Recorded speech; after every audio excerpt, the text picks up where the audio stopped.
Assalamualaikum warahmatullahi wabarakatuh. Di sini saya akan mempresentasikan 3 materi tentang Pancasila. Yang pertama itu Pancasila dari segi sejarah, yang kedua itu Pancasila dari perspektif ideologi, dan yang ketiga itu Pancasila dari segi filsafat. Sebelum itu, perkenalkan, nama saya Firman Robani, saya dari Fakultas Ekonomi dan Bisnis, Prodi Manajemen. Baik, saya akan memasuki materi yang pertama, yaitu Pancasila dalam kajian sejarah. Pancasila dalam kajian sejarah. Pancasila sebagai dasar negara Indonesia memiliki akar sejarah yang sangat dalam dan kompleks.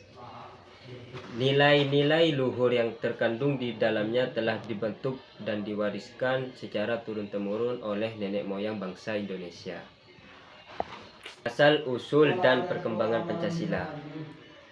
Yang pertama itu sebelum kemerdekaan. Nilai-nilai dasar Pancasila sebelumnya telah tertanam dalam kehidupan masyarakat Indonesia sejak zaman dahulu. Nilai-nilai ketuhanan, kemanusiaan, persatuan, dan kerakyatan, keadilan sosial tercermin dalam berbagai aspek kehidupan, seperti adat istiadat, kepercayaan, dan sistem sosial. Masa perumusan. Pada masa perumusan dasar negara, para founding father berupaya merumuskan suatu ideologi yang mampu menyatukan seluruh elemen bangsa. Setelah melalui berbagai pendapat dan pertimbangan, akhirnya Pancasila ditetapkan sebagai dasar negara Indonesia pada tanggal 1 Juni 1945. Masa Orde Lama. Pada masa Orde Lama, Pancasila dijadikan sebagai ideologi negara yang tunggal atau asas tunggal. Orde Baru. Pada masa Orde Baru, Pancasila kembali ditegaskan sebagai satu-satunya ideologi negara. Namun, Pancasila seringkali digunakan sebagai alat untuk membenarkan kekuasaan otoriter. Masa reformasi di sini, setelah runtuhnya Orde Baru, Pancasila kembali menjadi sorotan. Muncul berbagai upaya untuk merevitalisasi dan mengaktualisasikan nilai-nilai Pancasila dalam kehidupan bangsa dan bernegara. Makna historis Pancasila. Di sini ada beberapa makna historis Pancasila. Yang pertama itu produk otentik bangsa Indonesia. Yang kedua itu sumber nilai. Yang ketiga itu pandangan hidup bangsa. Yang terakhir itu dasar filsafat negara. Pada produk otentik bangsa Indonesia, Pancasila bukanlah ideologi impor, melainkan hasil pemikiran dan perenungan mendalam para pendiri bangsa. Sumber nilai. Nilai-nilai Pancasila bersumber dari nilai-nilai agama, kebudayaan, adat istiadat yang hidup dan berkembang di masyarakat Indonesia. Terus dasar filsafat negara. Pancasila menjadi dasar filsafat negara yang memberikan arah dan tujuan bagi pembangunan bangsa. Materi kedua yaitu tentang dinamika dalam perspektif ideologi. Pancasila bukanlah sekedar kumpulan kata atau slogan, melainkan sebuah ideologi yang menjadi dasar filsafat dan pandangan hidup bangsa Indonesia. Ideologi ini lahir dari pengumpulan sejarah bangsa, mengakomodasi berbagai nilai dan aspirasi masyarakat Indonesia yang beragam. Pancasila sebagai ideologi terbuka. Pertama itu dinamis. Pancasila bukanlah ideologi yang statis, melainkan dinamis. Artinya apa? Nilai-nilai Pancasila dapat diinterpretasikan dan diterapkan dalam berbagai konteks zaman yang berbeda-beda. Terus, adaptif. Pancasila mampu beradaptasi dengan perubahan zaman tanpa kehilangan jati dirinya. Hal ini menunjukkan bahwa Pancasila memiliki fleksibilitas yang tinggi. Inklusif. Pancasila bersifat inklusif. Artinya mampu mengakomodasi berbagai perbedaan, baik itu perbedaan suku, agama, ras maupun golongan.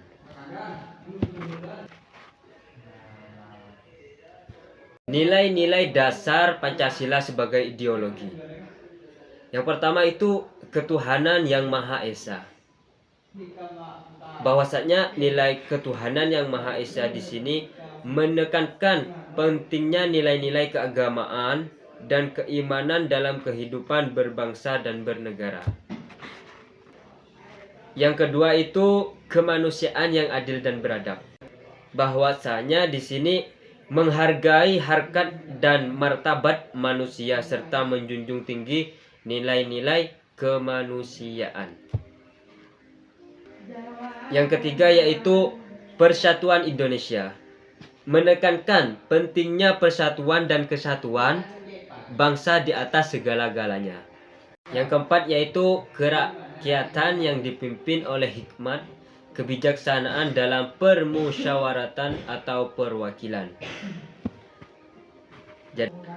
Jadi di sini untuk nilai-nilai Pancasila yang keempat yaitu menjunjung tinggi nilai-nilai demokrasi dan kedaulatan rakyat. Yang kelima itu nilai-nilai Pancasila keadilan sosial bagi seluruh rakyat Indonesia, yaitu menjamin kesejahteraan dan keadilan bagi seluruh rakyat Indonesia. Peran Pancasila sebagai ideologi negara, yaitu ada beberapa poin penting. Yang pertama yaitu sebagai pemersatu bangsa, kedua sebagai pedoman hidup, yang ketiga itu sebagai dasar negara, yang keempat itu sebagai sumber nilai.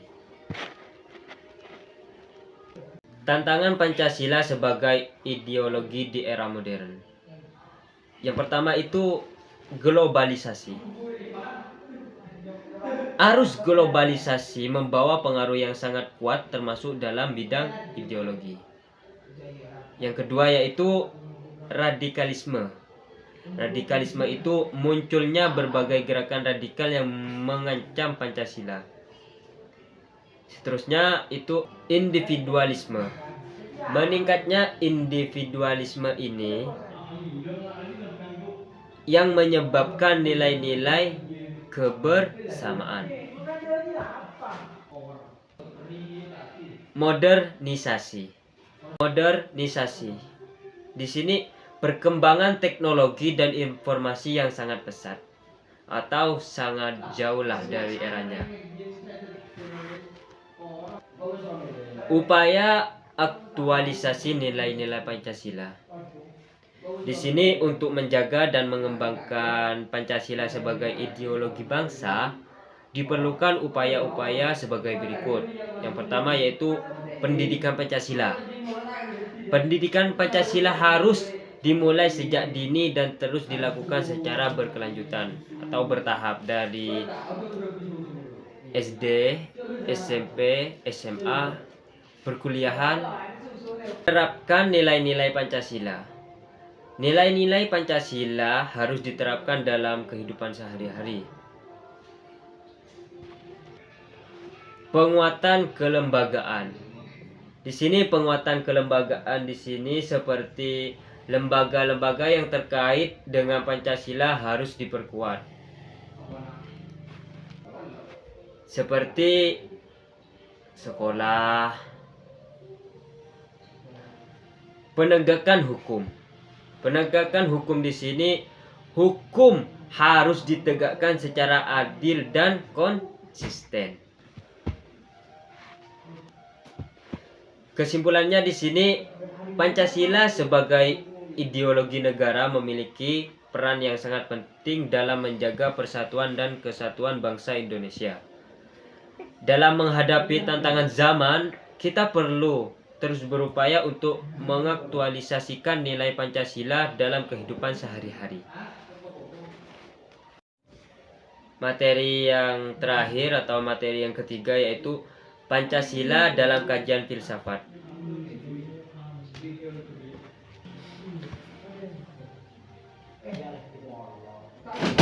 Pancasila dalam kajian filsafat, sebuah landasan filsafat negara. Pancasila bukanlah sekedar kumpulan kata atau slogan, melainkan sebuah sistem filsafat yang mendasari kehidupan berbangsa dan bernegara di Indonesia. Filsafat Pancasila menjadi landasan bagi seluruh tatanan kehidupan masyarakat, hukum, politik, ekonomi, dan sosial, ataupun budaya. Ekonomi, sosial, dan budaya. Pancasila sebagai sistem filsafat, yaitu pertama menjadi kesatuan yang organik. Maksudnya apa? Setiap sila dalam Pancasila saling berkaitan dan membentuk satu kesatuan yang utuh. Tidak ada satu sila pun yang berdiri sendiri. Bersifat universal. Maksudnya gimana universal?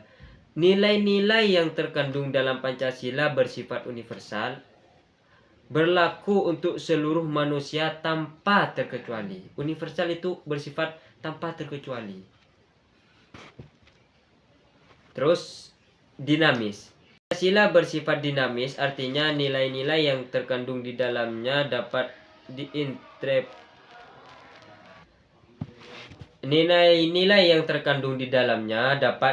diinterpretasikan dan diterapkan dalam berbagai konteks zaman yang berbeda.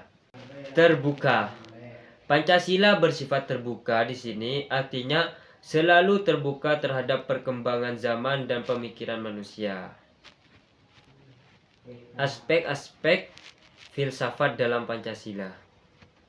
Yang pertama yaitu ada ontologi, yang kedua itu epistemologi, dan yang ketiga itu aksiologi. Apa itu ontomologi?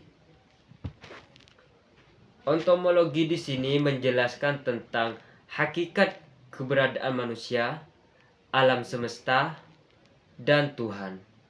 Dalam Pancasila, ontologi menekankan pada kedudukan manusia sebagai makhluk sosial dan beragama.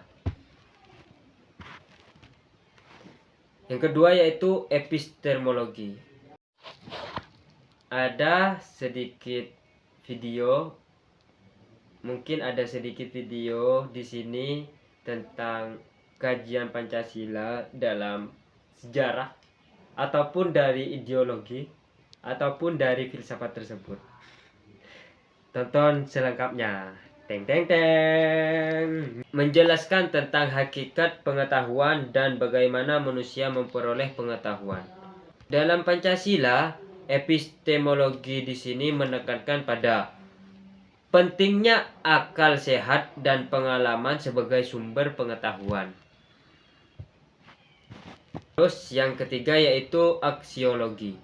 Aksiologi di sini menjelaskan tentang nilai-nilai yang baik dan buruk.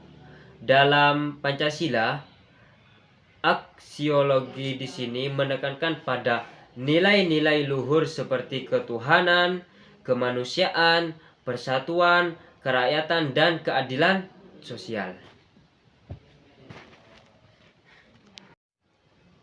Ada sedikit video di sini tentang di era sejarah maupun ideologi maupun filsafat. Setelah itu saya undur diri.